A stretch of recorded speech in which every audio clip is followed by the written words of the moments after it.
What did we forget about history's deadliest pandemic?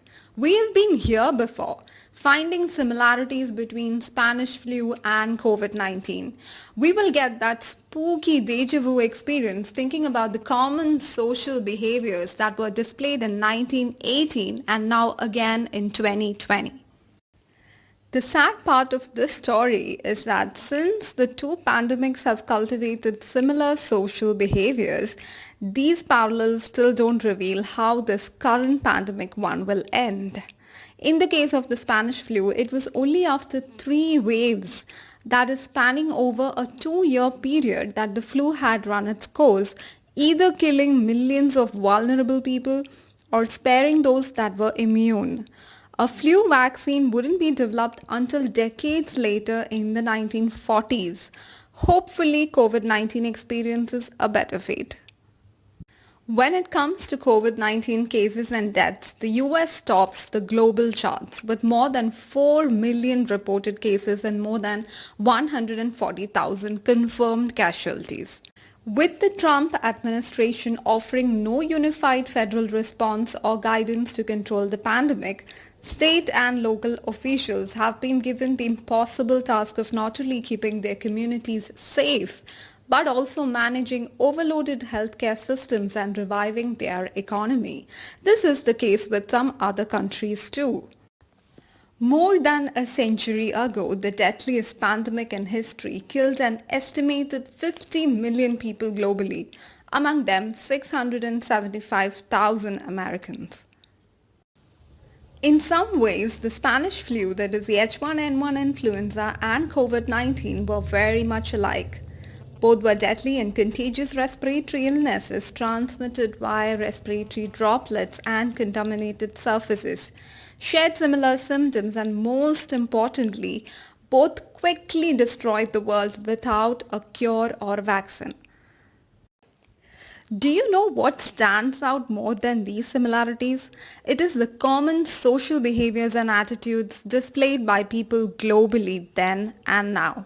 The reactions from some government officials, media and individuals, many of which really reflect the country's current buggled pandemic response. In the US, despite a 40% mortality rate at a local hospital, a health official downplays the deadly disease, saying worry kills more people than the epidemic. In the middle of the pandemic, a major city hosts a parade that hundreds of thousands of people attend, exposing thousands to the virus. Within 3 days, every single bed in every local hospital is filled. One newspaper story falsely claims infection cases were decreasing when in reality the death toll was steadily climbing. It's no coincidence that these stories from 100 years ago are echoing the headlines of today because in many ways we are reliving the past. Just like the President Trump today, some leaders felt compelled to downplay the seriousness of the disease back then, which resulted in making tragic policy decisions such as easing safety precautions too soon.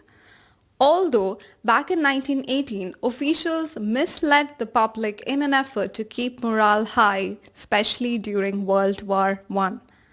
Today's president also takes the same route of misinformation, racism and blame. The most striking similarity between the two pandemics is their common solution. Since there is no flu vaccine, studies at the time found the key to flattening the curve was social distancing.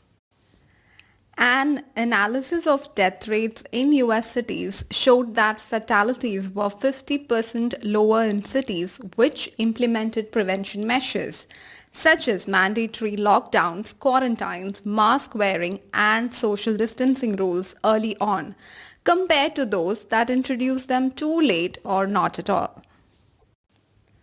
A century later, comprehensive studies and infectious disease experts have come to the same conclusion for COVID-19.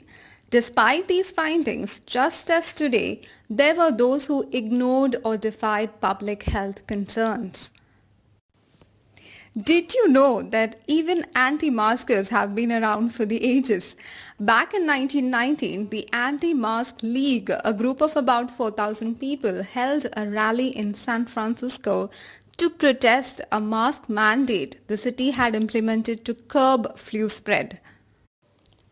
Just like certain groups today, the League complained about constitutional right violations and claimed that masks wouldn't protect them from the virus.